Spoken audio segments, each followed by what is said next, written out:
Поканил съм тук във фитнеса, в който редовно тренирам, Иванко Pump and Run. Защото има една специална машина, на която с Иван ще можем да си измерим сланините. Чакам ги да дойдат. То пак ската, бе.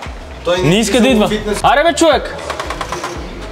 За какво ме мъкнете по фитнеси, бе? Да видиш истинската зала. За вас имам предизвикателство, въпреки че сте в топ форма. Да.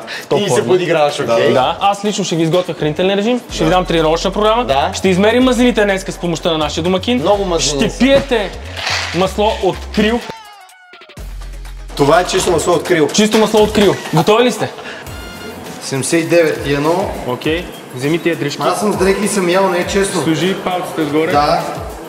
И най-важното, което трябва да запомниш е, че след един месец се мерим отново на тази машина. По същите критерии ще се мерим.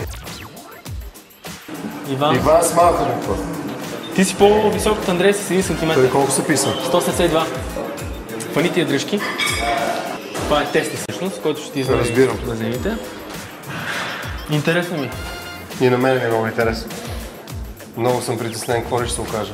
Горе-долу сте с еднакви мазнини. Разликата е 2% над. Мазнините са ми 22, твоите са 21,4%. Да.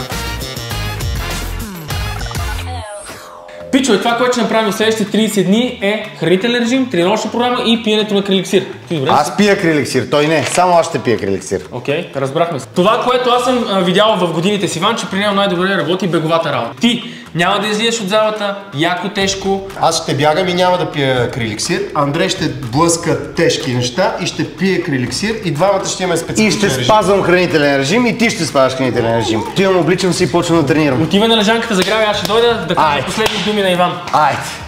Не искам кросове, искам само отсечки. Става. Разбрахме се.